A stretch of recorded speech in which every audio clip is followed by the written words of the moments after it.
Courtney. Unless Mr.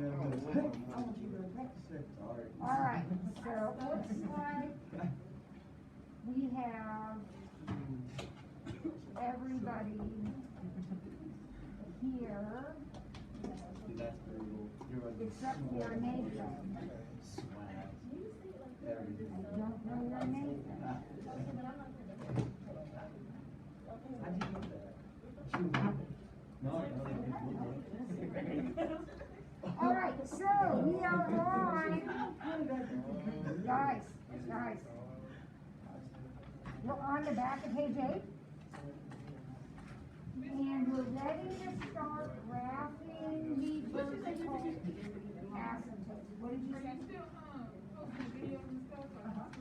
Yeah. So we are ready for, it's the back of page 8. It's 1.2, number 3, where it says, find the vertical asymptotes and graph them. Now, this is really, really easy. So let's see how this works.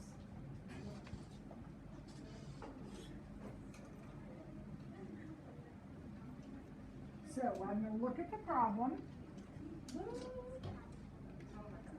And remember, it has a fraction.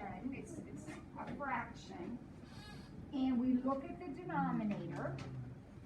And if I said to you, what is the domain?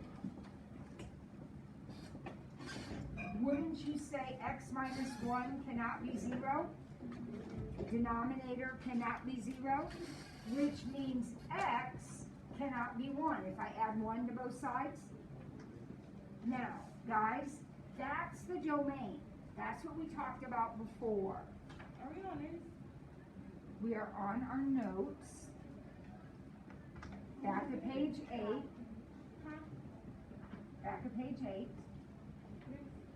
Yes, the back of page 8.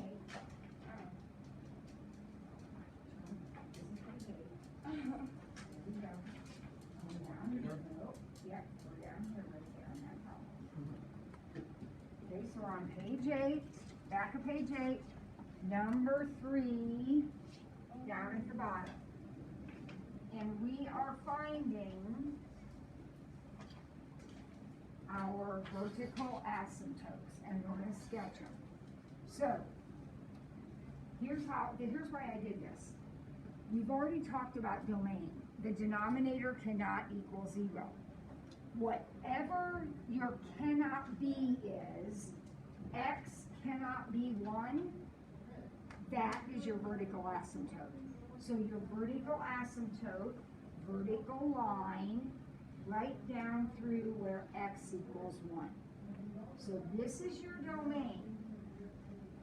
That's what we've already talked about.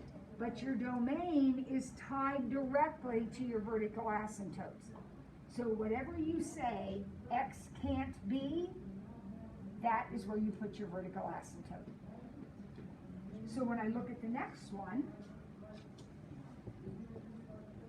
remember, when we're talking domain, we're looking at the denominator. So 3x minus 5 cannot be 0. So we add 5. Divide by 3. And this would be my domain. Okay? So my vertical asymptote would be at x equals 5/3. And if you're worried about where to put that, remember 5/3 is 1 and 2/3. So it would be in between 1 and 2. Vertical line, label it x equals, in this case, 5/3. 5/3 is an improper fraction. So 5 divided by 3, 3 goes into 5 once, and leaves 2 left over. I'm confused. Why would we put it on the x if it cannot be, if x cannot be 5? Okay, now, here's the deal. See how that's a dash line? Mm-hmm. Okay, I want you to think about the dash line as being like an open circle on the number line. When you say when you say x is greater than 4 on your number line, you put an open circle at 4 because x can't be 4, right? This is the same thing, only it's in 2 dimensions, so it's not a dot, it's an actual line, but it's a dashed line, so it's like an open dot. So if it was a full line, then it would like be Well, the answer. it will never be a solid line, because if you are graphing an asymptote, you're always graphing, it cannot be. So you're always going to have dashed lines, and they're always going to be at whatever you have told me x can't be. And that comes straight from the denominator, right? So if you figure out what x can't be, that is where you're going to put your asymptote. Okay? Now, the next one,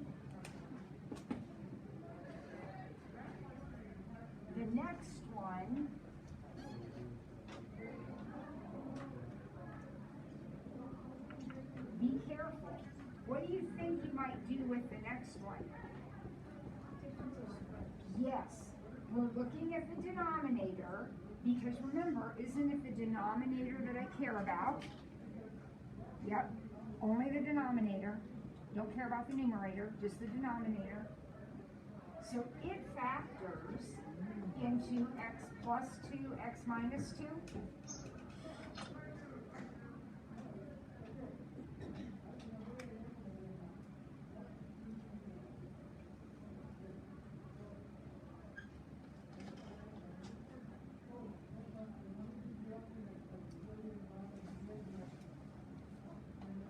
You running a little late today, Nathan? Yeah, I emailed you. I'm sorry. I confused my schedule and I was thinking like Zoom waiting for me. Okay. Do you know what time? You know what time the bus leaves tonight? Make sure you're on it, okay? Yes, sir. All right. Okay. Look at your denominator. Look at your denominator. This says x plus 2 cannot be 0 and x minus 2 cannot be 0, right? So we're not going to have one vertical asymptote, we're going to have 2. And where are they going to be? Exactly. So on your graph there, you're going to have a vertical asymptote, and you're going to label it x equals 2. And you're going to have another vertical asymptote, and you're going to label it x equals negative 2. Eventually, we'll be graphing the whole picture. But right now, we're just putting in the asymptotes.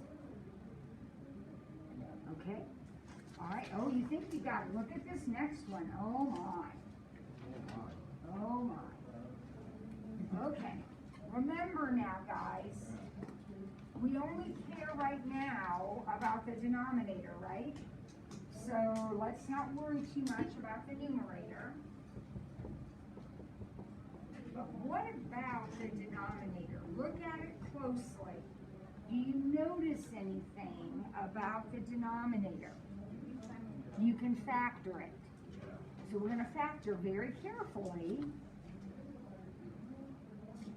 Check it by foiling if we need to. How does the bottom factor?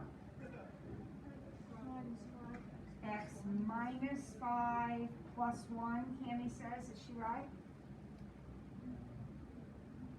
We could figure it out, check it by foiling, right? Yeah, she's correct. She's correct, thank you.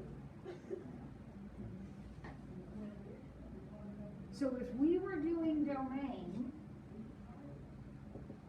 you would say x can't be what? There are two things x can't be. It can't be 5 and it can't be negative 1. That's what we would put in the blank that says what's the domain. But this blank says, where are the asymptotes, the vertical asymptotes? So remember, we put them exactly at what can't be. As Cammie said, that kind of doesn't make sense, but that's how we do it. So we'll just do it. Whatever you said x can't be, that's where you're going to put your asymptotes. So you're going to have one at negative 1, and you're going to label it x equals negative 1. You're going to count one out here at 5, and x equals 5.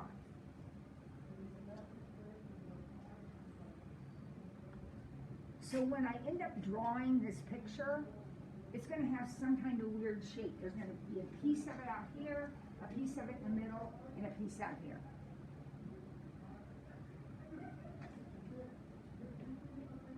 I think you're getting the hang of this? Yeah. Okay, and now that you got the hang of it, I have to give you a trick problem. So here we go. Let's look at the trick problem.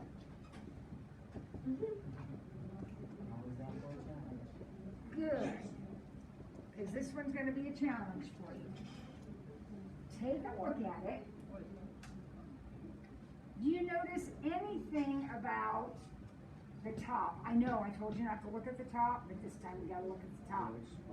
It's the difference of squares. So actually this time I can factor the top, x plus 1, x minus 1. What about the bottom? X plus 5, x minus 1.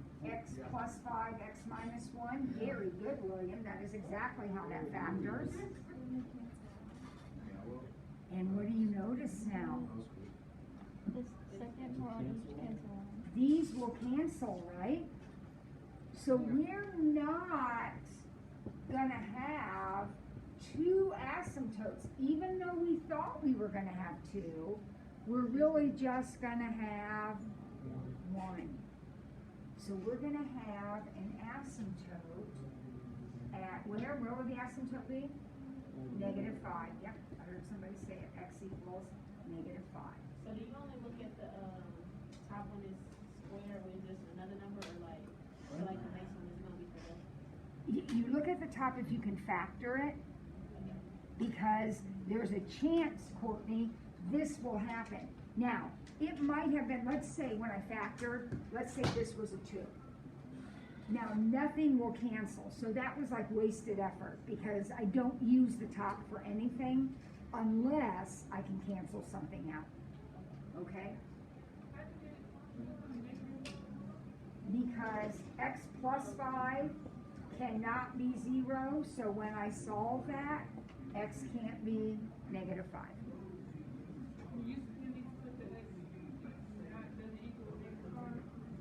This would be what you would write if the question said, what's the domain?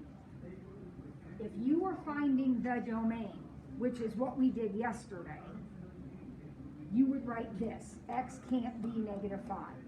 But when you bring it over and put it in your picture, it becomes x equals negative 5, the dashed line.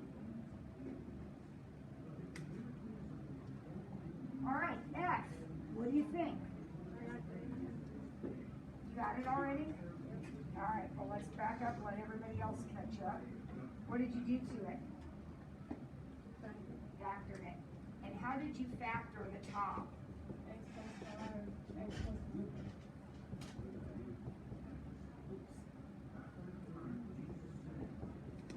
1. You said what? X plus and x plus 4? Is that okay? Whoa, are we paying attention back there? Yeah. What about the bottom? Difference of squares, x plus 4, x minus 4. And then cancel. And now we can cancel. So we have x plus 5 over x minus 4. So we haven't really done anything yet in terms of answering the question, but now we can. Where's that vertical asymptote going to be? There's only one, because there's only one number down here, one thing down here. It's going to be a positive 4. So we have the vertical asymptote at positive 4.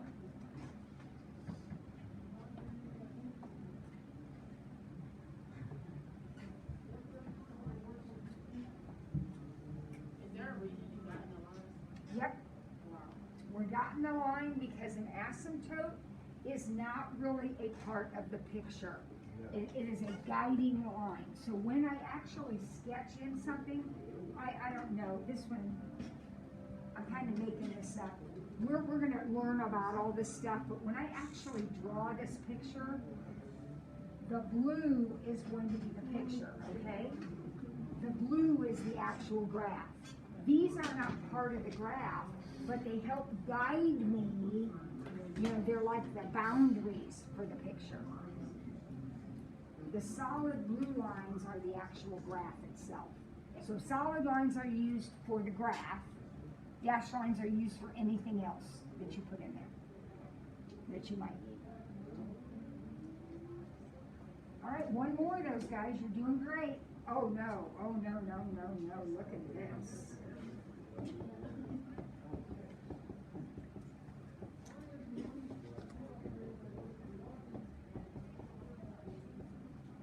William, what are you guys doing over there? I got it right. Okay. All right, this is the one. Here we'll fist pump if we get this one right. What do you think? Good? Combine them, like decombine, x to the third minus 4, and then x to the, x to the second. Like you group them. Group them. Okay.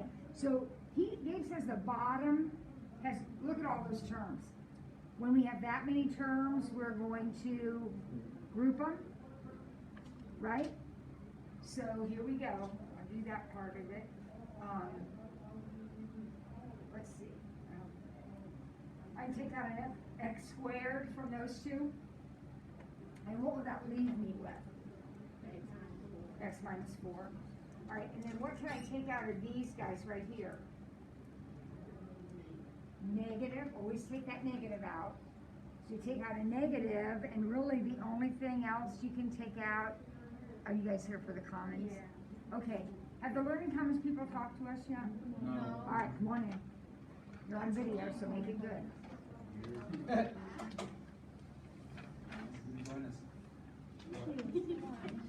Let's go quickly, we're in the middle of some asymptotes. Okay, so we're from the learning commons, and basically what that is like if you need help with your homework or anything, then we can help with that. We're open, like on the flyer it has like our times and stuff. And then if you need help when you're like online, there's an app called Asymptotes. You can sign into that, and then we'll help you at home. And it's free, and it's in Loretto where the LRC used to be. And so we'll be there if you guys need help. So if you have trouble with, you don't understand something in math, you can go over there during your resource period, or you can go over there before school on late arrival days. Yeah. And after school on late arrival days. Who's in there? It's student help. So every period there's a different group of students in there helping. They're called peer tutors. Like these guys are better than. Let us know, guys. Yep, thank you.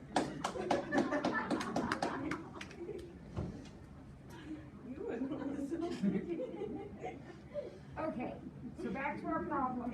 I went ahead and pulled a -1 out because I always want to pull this negative out if it's there. And there's no other common number for x and 4, so I just took out -1, and that turned that into a positive and that into a negative.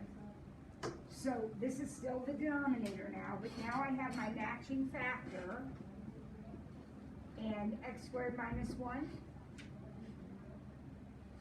And what about x squared minus 1? It factors. Okay, so we finally have the denominator done. That was a lot of work. But we have our denominator factored, and it will be x minus 4, x plus 1, x minus 1. Right? That's the denominator.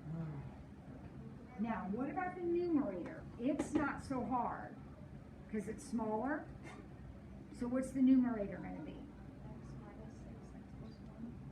Okay, I love it. I want to try that. X minus 6, x plus 1. Is she right? Yep. Because some of you might be thinking 2 and 3 or some other combination. Let's see if Tammy's right. X squared plus x minus 6x minus 6. First, first, outside, inside, last. Does that add up to what we started with? Yeah. It does. So she has the correct factors. If you were trying something else, you're not right. And you gotta catch that by checking, by foiling.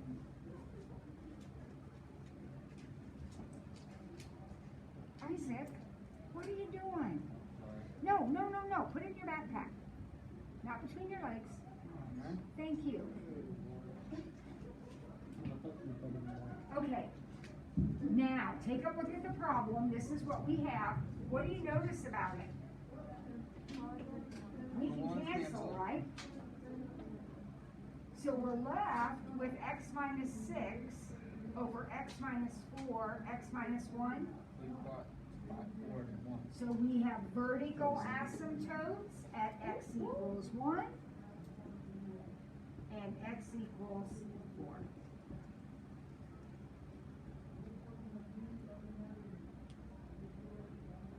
Awesome job. You feel okay about the vertical asymptotes? They come from the denominator, right? Sometimes we lose them along the way by canceling, but whatever doesn't cancel out is going to end up being a vertical asymptote. Okay, so remember that, because look at the next section. Now we are finding vertical and horizontal. So we don't want to get mixed up. Verticals come from the denominator. So when you look at problem 4A,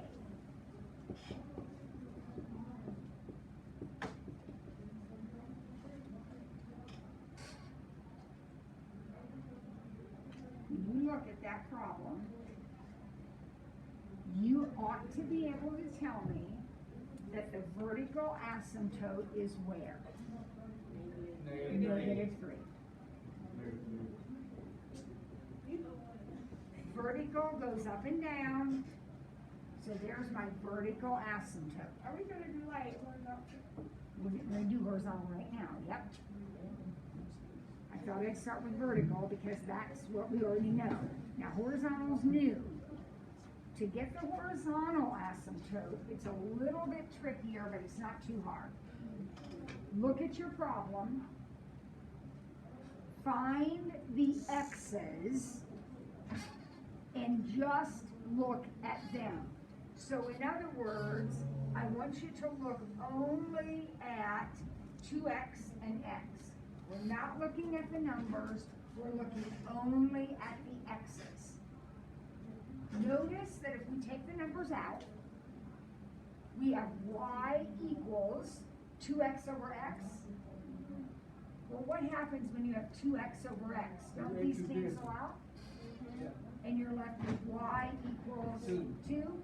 And that, my friends, is your horizontal asymptote. Y equals 2. And it's y equals 2 because the problem was 2 x's over 1x. 2 over 1. That's 2.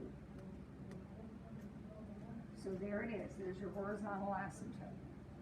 That's it? That's it. So horizontal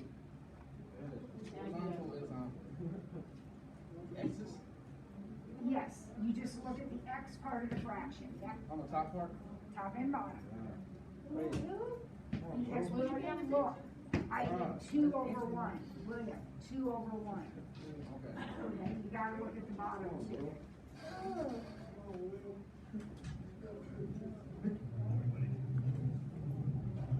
Okay. Now we're ready for the next one.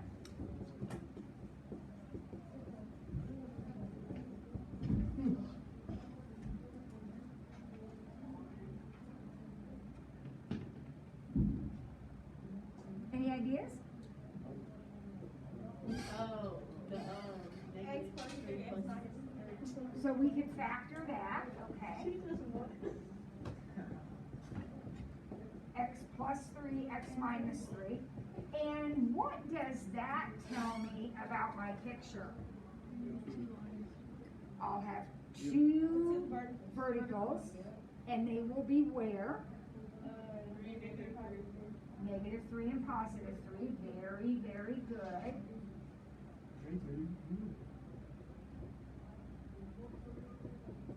Those are my vertical asymptotes. They come straight from the denominator. Now for the horizontal, remember how over here we just looked at the x part? So do the same thing. We're going to kind of ignore these numbers and just look at that. So I have x squared over x squared. They don't cancel? They do They cancel. cancel out. And what do they make when they cancel? 0. No, 1. They make 1, don't they? How? William, what is anything divided by itself? What's 7 divided by 7? 1. 1. Oh. When they match, it makes a 1. Okay. Okay? So your horizontal asymptote is y equals 1. Because something divided by itself is always 1. So are we not gonna always have the same number, like how it was positive and -3? Are we not gonna have 2 y's then? You will never have more than one horizontal asymptote. There can be as many verticals as you have in the problem, because you could have a problem with lots of things down here, but you will never have more than one horizontal. There's one horizontal. Okay. Good question, Cammie. Great question. All right. Why don't you take a second and see if you can put in a horizontal and vertical asymptote for problem C. See if you can figure out the horizontal and vertical asymptote for problem C. It has one vertical and one horizontal. Can you figure out what they are? We got this in school. No. Maybe.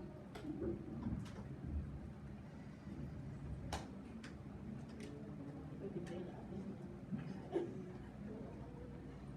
Courtney, are you ready? Guys. Baby. 100%. Oh, okay.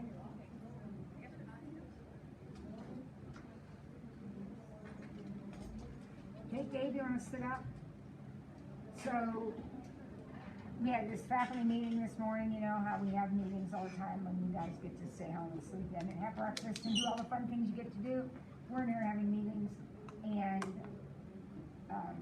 the kind of the focus today was student engagement. So we had to make a student engagement goal. And the first part of that was you had to fill out this form, and it says, I'm paraphrasing, I can't remember the exact words, but it was, I feel like my strength in student engagement is, and then you had to just complete that sentence. And you know what I put? I have no strengths in that area. My students are always bored. They're always putting their heads down. They're always on their phones. So you have to help me. I want to become engaging so that you are all as fired up about your asymptotes as I am. So I'm fired up. think about that for a couple of days and shoot me some ideas so I can fill out my goal sheet, will you please? But you're a math teacher, so you gotta expect that. I gotta accept it. We can play I around teach with math, I'm just gonna accept you'll never care about what I'm saying, is that it? Not really. Thank you for making me feel like my life is significant, Courtney. All right, what did you come up with for a vertical asymptote? X equals 4. You are on fire, Will. Good work. X equals 4. That is your vertical. Did anybody get the horizontal? 1. Perfect. Y equals 1. Why is it? What'd you say? Why is it y equals 1? Anything divided by itself. We have x over x, and x over x is like 1 over 1, guys. It's 1x over 1x. It's 1. Perfect. How many of you got that? Really, truly got that. Awesome. All right, let's look at the next one. This one is going to involve some fractions, but that doesn't really matter. We're not going to worry about it. It just happens to have lots of fractions in it. I would like that. Now, I want to remind you, you're getting really good at this and you're kind of doing a shortcut. You look at this and say, oh, okay, x is 4. Well, the reason x is 4 is exactly what I told Ari a few minutes ago. You say x minus 4 cannot be 0 when you do domain, right? And then you add the 4 over, so that's how you get the 4. That's what you got to do with this guy. To do your domain, you would say 8x plus 6 cannot be 0. So then you're going to subtract the 6 and divide by the 8, right? Yeah. And then reduce the fraction. So where am I going to put my vertical asymptote? At negative 3/4. So x equals negative 3/4. Wait, how's it a negative? Up here, I subtracted 6. It doesn't switch? No, Oh. no. No. Courtney, it switches from the original problem. That's a plus, so I know it's going to end up negative, but it doesn't switch back.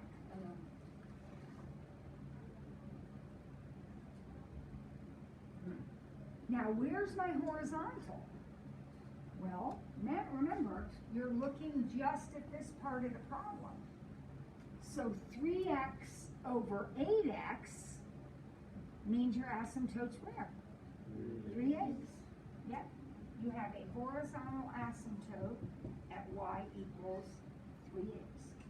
3 over 8. Just like this one was 1 over 1. It's 3 over 8.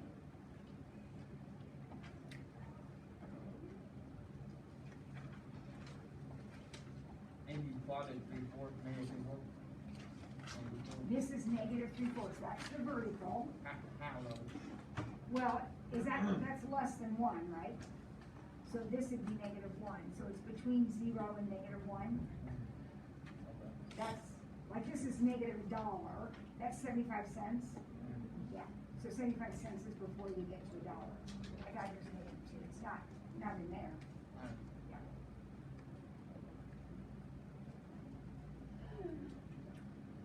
Okay.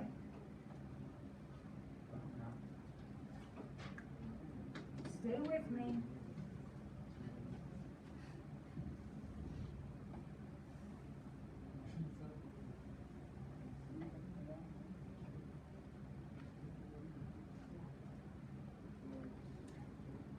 Here we go.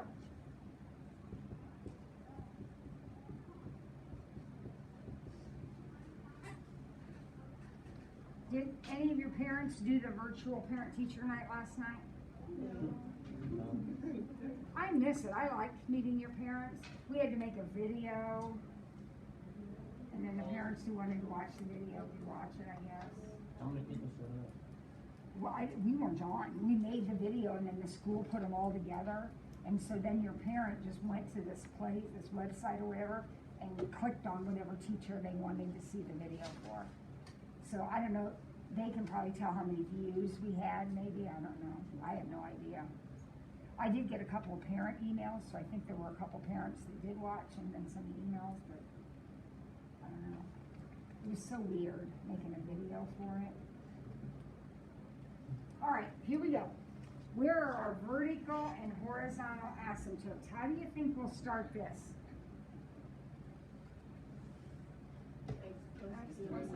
Factor the bottom, okay.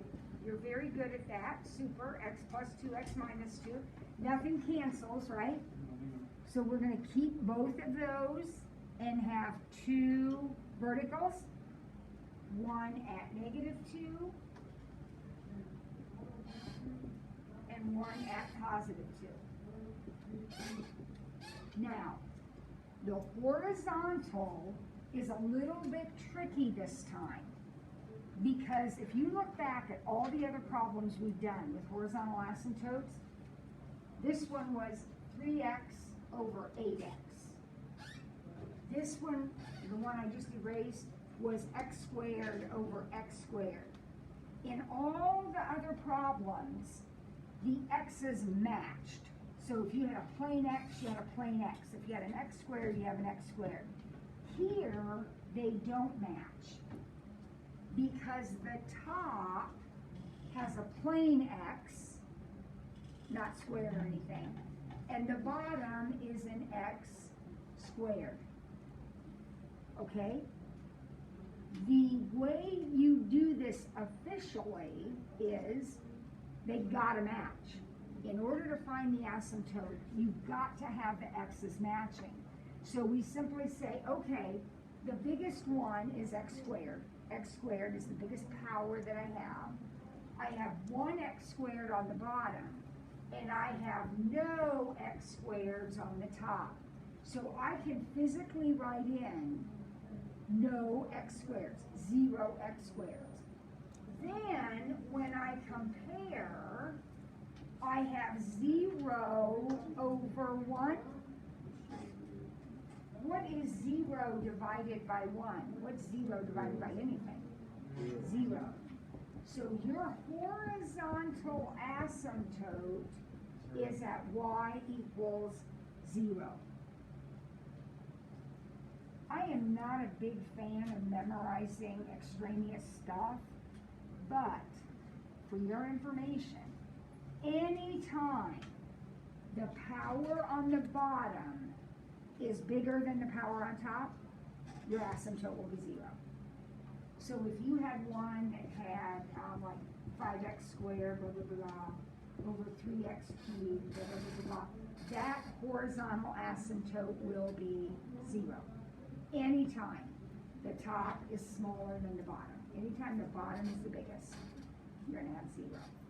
And your horizontal asymptote at 0 means it runs right along the x-axis.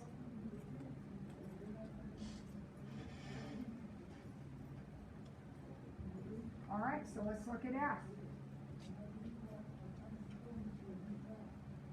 What do you think about F?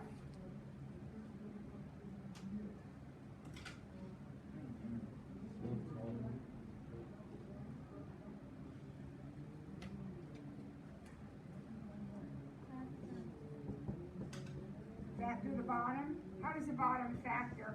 X plus 4, x minus 1. Plus 4 minus 1?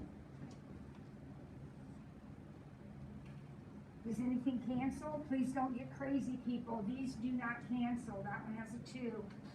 This one doesn't. They don't cancel. Nothing cancels. You're stuck with it all.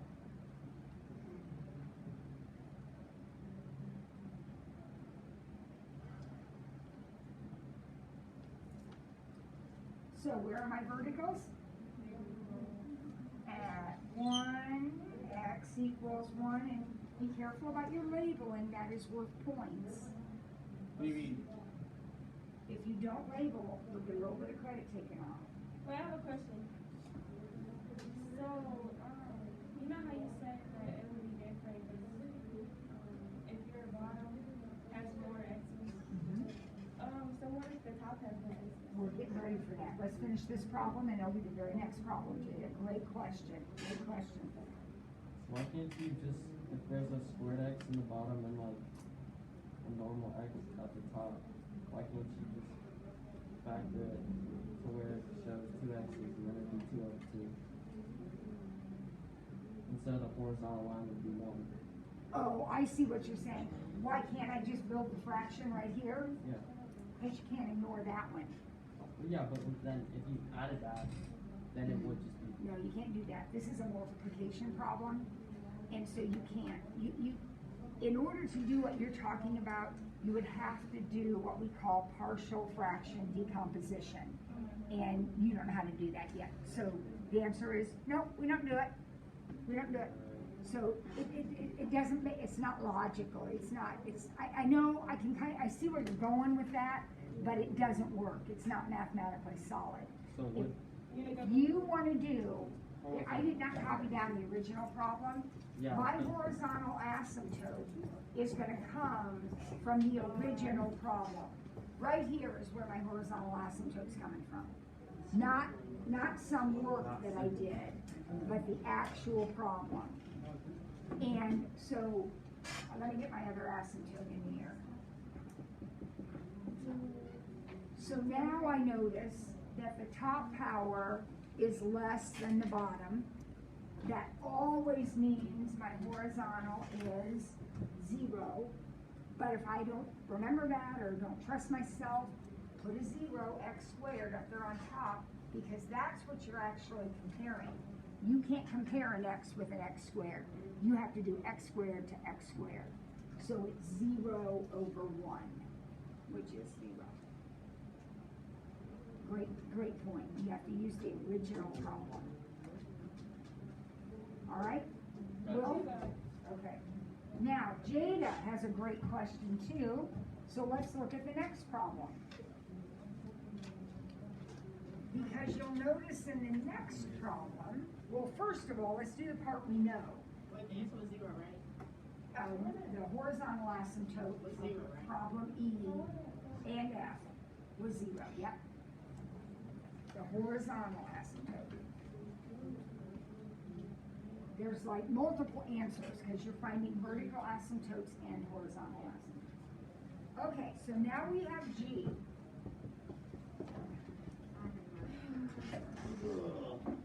Okay, we have G. Now, first of all, the vertical should be a no-brainer for you guys. You got this down. Where's the vertical? 2. Verticals at x equals 2. Okay, that part's easy. Now, I have to compare my powers. X squared is the biggest one. I have one of them in the top, but I have none of them in the bottom, right? So when I compare those, I now have the fraction 1 divided by 0.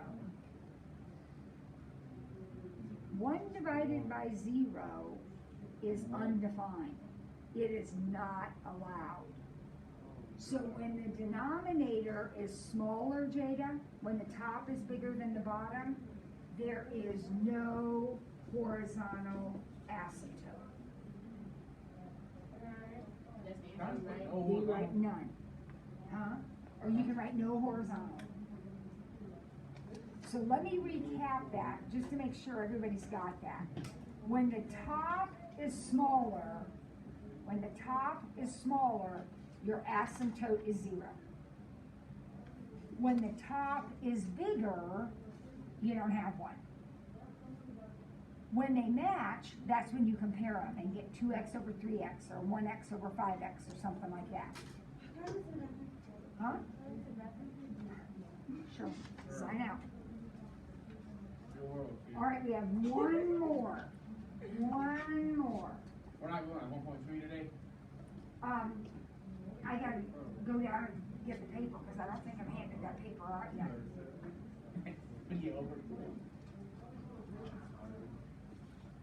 All right, so here we go. We're looking at H, which is a big problem.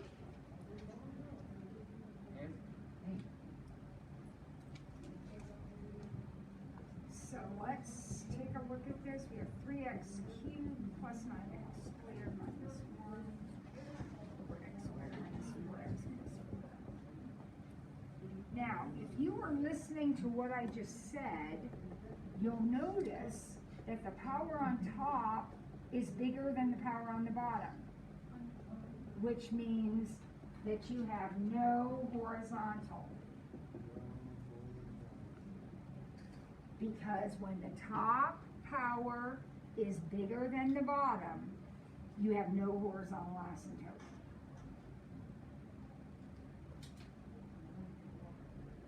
Okay? Now what about vertical? What do I have to do now to find my verticals? Don't I need to factor this guy? X minus 2 twice. And Cammie, who is our chief factorer, says x minus 2 times x minus 2. Is that right? Yeah. Now wait a minute. There's 2 parentheses down there, but there's really only going to be one asymptote, isn't there? and it will be at x equals 2. Why is only one? Because they're the same, right? So you can draw it twice, but it's gonna be the same line, right? Oh, God, yeah. Now you have to apply. Okay? Yes. All right, so what I want to do right now is, I want to take a moment, I'm gonna run down real quick and grab a paper. Take your While time. I'm doing that, no, while I'm doing that, I need some help, I'll do it. because you each are gonna have 12, I gave you flashcards, because I'm the nicest person in the world. You're going to get, and they're on colored paper, so they'll stick out, and each of you needs 12 of them, okay? So, I'm going to give different ones of you clumps, and I want you to count out 12, okay? Count out 12 for each person.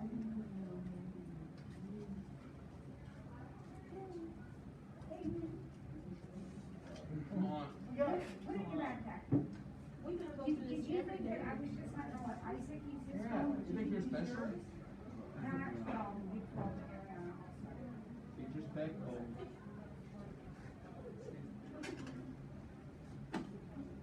All right, I will be right back. I'm gonna go grab one more paper for you. I think I'm just experience CC man.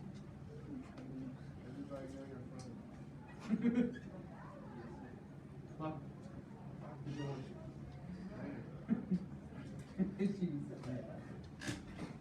What'd you say, Vincent?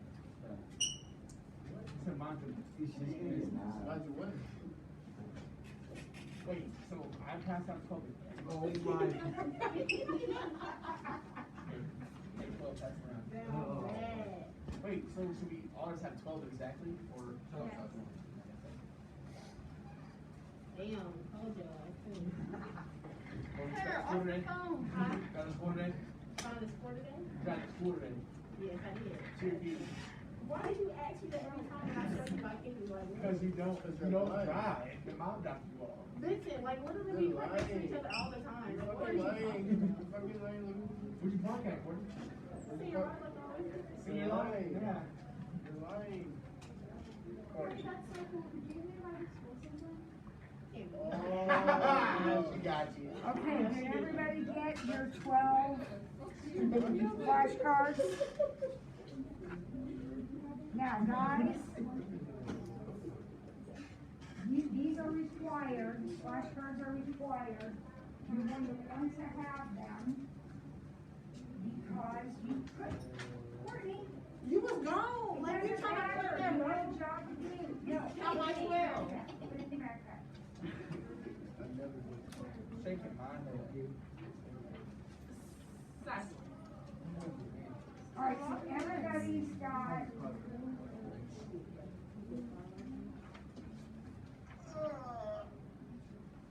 What's going on?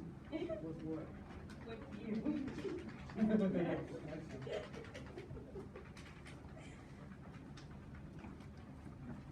You didn't answer the question, but you said.